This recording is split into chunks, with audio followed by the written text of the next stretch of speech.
Hello and welcome to a very special show which is part of the NDTV-Aircel Save Our Tigers campaign. When we did the first edition of our campaign a couple of years back, tiger numbers were at 1,411.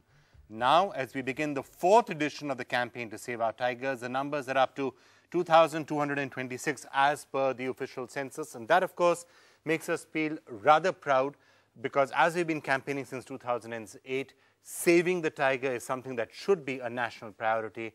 And we are happy to say that the entire country has really got together to try and take the steps that are required to save the tigers in this country, and also to look at all the stuff around it, all the things around it that we can do, including saving the habitat and protecting the habitat.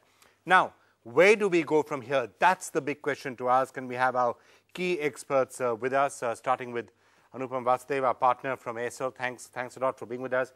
Rajesh Gopal, who was very recently Member Secretary of the National Tiger Conservation Authority and is now Secretary General of the Global Tiger Forum. So wonderful to have you with us. Vivek Menon is the Executive Director and CEO of the Wildlife Trust of India. And another one of our partners, Bittu Sehgal, is with us, founding editor of Sanctuary Asia. Thank you all so much for being with us. So let's just take a look at those numbers. It has been a huge success for India's tiger conservation efforts. India is now home to something like 70% of the world's tigers living in wilderness, and the numbers up sharply.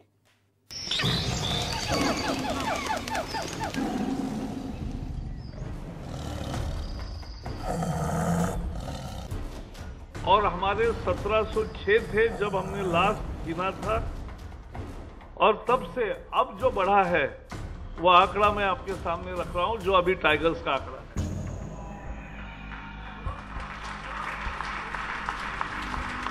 A big jump in India's tiger numbers, and the best part is this is the closest scientific estimate till date done independently. We could capture almost 70% of the tigers individually in photo traps. That's the most unique thing which has happened. Since 2006, the tiger count is done using a more holistic approach with camera traps and on-ground monitoring. This method is a big change from the earlier pugma counting method, which always led to allegations of inflated numbers. The number one state remains Karnataka now with 406 tigers. Uttarakhand now comes in at number 2 with 340, while Madhya Pradesh, which used to be the foremost tiger state, is now number 3 with 308. But even other states have shone. The highest percentage rise, for instance, has come in Kerala with a 91% rise to 136 tigers. Now, with India home to 70% of the wild tigers in the world, the minister says we are ready to help other tiger nations. जो भी देश बाघ मांगेंगे और सहयोग मांगेंगे, हम दोनों देने के लिए तैयार हैं. Now, while tiger numbers in the country have jumped significantly to 2,226, many challenges still remain. There are several threats to the tigers in the form of poaching, man-animal conflict and shrinking forests. We must now gear up to manage the populations which are dispersing out of these tiger reserves. Many of these issues were highlighted by NDTV during the NDTV-Aircel Save Our Tigers campaign and telethon. Aircel and NDTV have now partnered for special tiger programs, where experts and concerned citizens can contribute to the cause. Before we go to some of the factors that I think the country has done successfully over the last few years, Rajesh, just wanted to get you in on that point of the numbers, because we have seen some people questioning whether those numbers are absolutely, strictly correct or not. Well, Vikram, these numbers are absolutely precise, and the questions which are raised, I mean, very few, Dr. Ullas Karant and a few have raised this, these are totally uncalled for. I just checked up with the Wildlife Institute of India, and the R-squared statistics, inferential statistics, which Dr. Karant has been saying is not a true predictor. That's not well founded. We have checked. In fact, the model which he has designed, the mathematical model, and the calibration which he has done, those data are outliers, you know, and that's obviously if you feed anything into that. So you are reasonably confident that there has been a substantial jump in tiger numbers? Absolutely, we have more than 70% individual photographic IDs of tigers, and even if you using that spatially explicit model, you are getting around 1900 tigers. What more do we need? The data-based extrapolation amounts to hardly 300 tigers. So Vikram, this is the most precise estimation. Nowhere in the world this has been done. All right, Vivek, you're reasonably confident the tiger numbers have gone up fairly sharply in the last few years? Most certainly, because we are seeing tigers outside parks much more often. So they've gone up. What are the things that you think have worked in the last few years? I think, Vikram, the first thing is that the realization that actually you were so low really dawned on people, and I think everybody got together, whether it's the conservationists, whether it's companies, whether it is stakeholders, all of them got together. I think by working to a very, very focused program of trying to handle the human-animal conflict issues, to ensure there is enough corridors being created, buffer zones being created around the places, to ensure there's anti-poaching, because there's one big activity which happened was really anti-poaching, and really drive that to a large extent by putting in RRUs in the marketplace, really helped to actually make this thing come alive.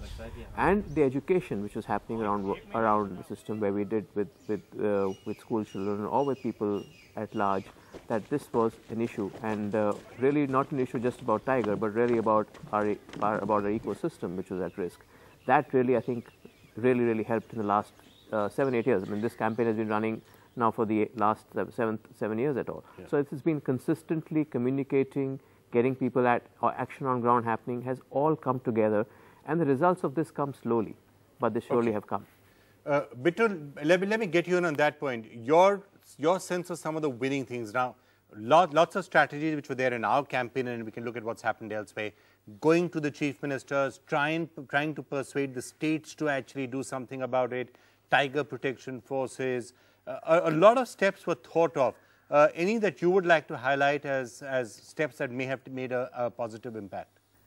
Well, one of the first things that made a very positive impact, Vikram, was the fact that certain amounts of money was made available for rehabilitation of those people who wished to be closer to markets. So when human beings vacated areas, then their fields became pastures, their water sources became available for wildlife, herbivore populations went up, tiger populations followed. In addition to that, the realization that the poaching gangs were actually in league with the underworld, with separatists, with terrorists. It enabled, one of the key demands of the NDTV-Aircel campaign was to set up special tiger protection forces. If you remember, in the early years, from chief minister to chief minister, we had thousands of kids who'd gone up and signed those. But okay, so these are the successes, no doubt about it. The fact that you give the tiger isolation, give him space, give him protection, he will do fine. Let me get Rajesh, and you know, frankly, Rajesh Gopal, I think you deserve a lot of the credit for whatever has been achieved out here. You've done an absolutely fantastic job. Your thoughts on what is behind the success? I mean, look, it's important to celebrate success when we get it. It's important to try and understand the reasons for it, because then maybe that's something which we can replicate in other areas. And this has been a big success. Well, thank you, Vikram. Let me first compliment the Aircel NDTV ongoing campaign. This has been wonderful, and I wish it should continue beyond this as well. As we all know, it's a collective responsibility between the federal government, the state governments, and the civil society at large.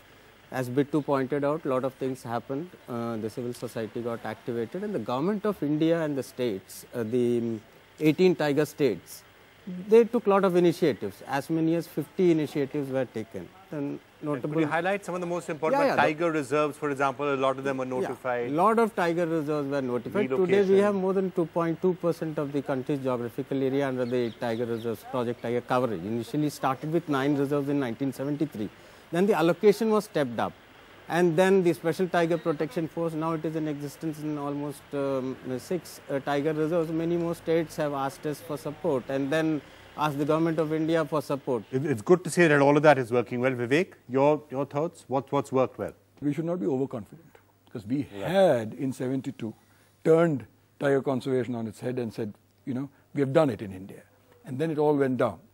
So we must be careful not to repeat those mistakes. So what have we done well? The Aircel NDTV campaign has taken it to the people, has taken it to the policy makers.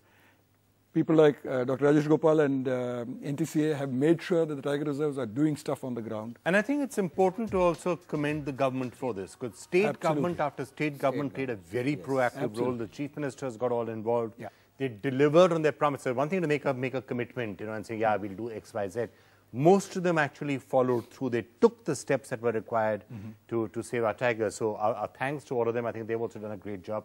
Well, somebody else perhaps who needs a word of commendation is of course Amitabh Bachchan, whose voice and becoming the face of this campaign was something that was really important. So we did speak to him and get his thoughts on the success of this campaign.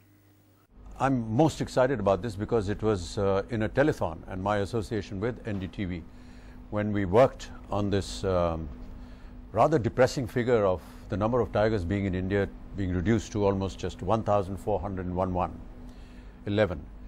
And these were the numbers that kind of provoked us to want to increase it. And I'm so happy that today we are on 2226, 2,226 tigers. That's an increase of almost 30%.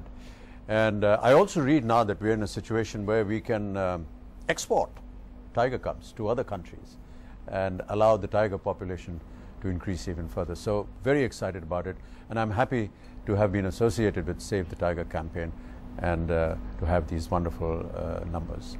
Right. So, you know, all of that is great. So we are happy with what's happened right now, but I think I want to take up Vivek's point that we can't be overconfident because there are still plenty of problems. By the way, will tiger numbers keep on going up? Perhaps not, because now the tigers are reaching another problem, are encountering another problem, which is habitat. There's no real space for too many more tigers to actually come in. So what are we going to do about that?